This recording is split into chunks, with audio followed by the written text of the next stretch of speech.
महागठबंधन सरकार को 1 साल पूरे हो गए हैं। 9 अगस्त को 2022 को ही मुख्यमंत्री नीतीश कुमार ने बीजेपी से नाता तोड़कर आरजेडी से हाथ मिलाया और महागठबंधन की सरकार बनाई।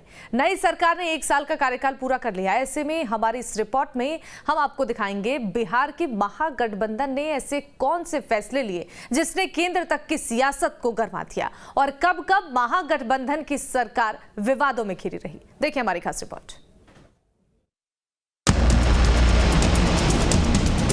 65,000 से अधिक युवाओं को कैंप के माध्यम से नौकरी दिलाया गया। ये 1 साल में भ्रष्टाचार, अत्याचार,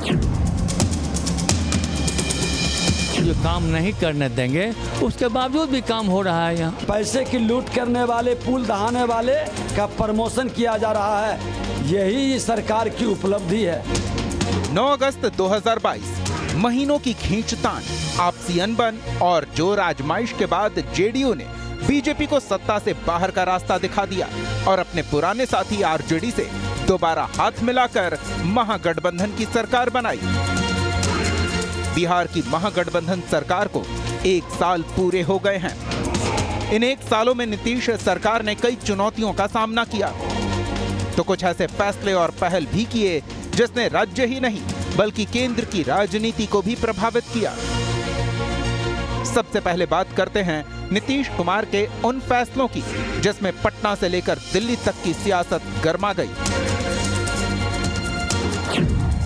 सीएम नीतीश कुमार की अब तक की सबसे बड़ी पहल है INDI अलायंस यानी विपक्षी गठबंधन।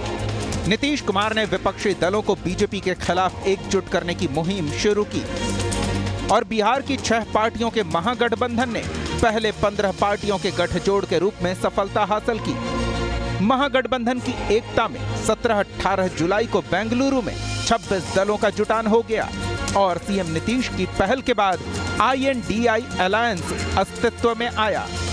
इसके अलावा सीएम ने राज्य के युवाओं के लिए 20 लाख नौकरी का ऐलान किया। शिक्षा व्यवस्था में सुधार लाते हुए सीएम ने 1,70,000 शिक्षकों की नियुक्ति का भी ऐलान किया। युवाओं को अधिक से अधिक जो है काम मिले, कंपनियों में उनको काम मिले, इस उद्देश्य से हमने लगातार नियोजन मेला, नियोजन कैंप, कई कैंप हम कराए। वित्तीय वर्ष 2022 और 2023 में एकदम आपको 65,000 से अधिक युवाओं को कंपनियों में नियोजन मेला, नियोजन कैंप के माध्यम से नौकरी दिलाया गया। ये सरकार का बहुत बड़ा उपलब्धि है। केंद्रीय नेतृत्व का सहयोग नहीं मिलने के बावजूद भी बिहार सरकार जिस तरह से काम करनी है, मैं समझता हूँ यह एक बहुत बड़ा उदाहरण है।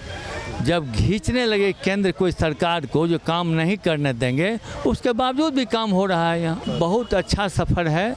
बहुत मुस्तैदी से हमारे माननीय मुख्यमंत्री, माननीय डिप्टी चीफ मिनिस्टर, सभी लोग सरकार को सामंजस्य से चला रहे हैं। ये तो बात हुई महागठबंधन सरकार के बड़े फैसलों की। अब बात करते हैं उन विवादों और चुनौतियों की जिसके चलते ये सरकार सुर्खियों में बनी रही। महागठबंधन सरकार के बनते ही मंत्री कार्तिकेय सिंह को अपहरण मामले में नाम आने पर मंत्री पद छोड़ना पड़ा। कृषि मंत्री सुधाकर सिंह को भी विद्रोही तेवर के चलते मंत्री पद छोड़ना पड़ा। शिक्षा मंत्री प्रोफेसर चंद्रशेखर के रामचरितमानस पर विवादित बयान पर जमकर सियासत हुई। शिक्षा मंत्री के बयान के बाद जेडीयू और आरजेडी में भी खूब तनातनी देखने को मिली। नगर निकाय चुनाव में आरक्षण और जातीय गणना का मामला भी सुर्खियों में रहा। इसके अलावा शिक्षा मंत्री बनाम अपर मुख्य सचिव का विवाद अभी भी जारी है। बिगड़ती कानून व्यवस्था को लेकर भी महागठबंधन सरकार विपक्ष के निशाने पर रही। पैसे की लूट करने वाले, पुल दहाने वाले का प्रमोशन किया जा रहा है।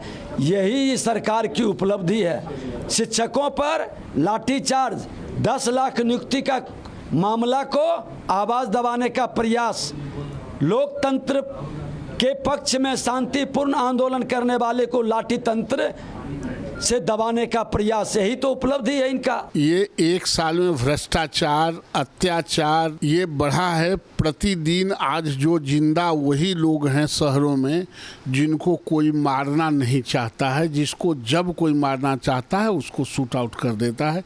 इस सरकार को अब बने रहने का कोई हक नहीं है और आने वाले कमिंग डेज में ये पूरी तरह सफाया हो जाएंगे। बिहार की जनता नीतीश कुमार से और तेजस्वी यादव से उब गए। बहरहाल महागठबंधन सरकार ने 1 साल पूरे कर लिए हैं और अब 2024 की चुनावी तैयारियों को लेकर जोर आजमाइश तेज हो गई है। ऐसे में देखना यह होगा कि बयानबाजी के बीच बीजेपी और महागठबंधन में किसकी कोशिश रंग लाती है। Bureau report, news state, Bihar Jharkhand.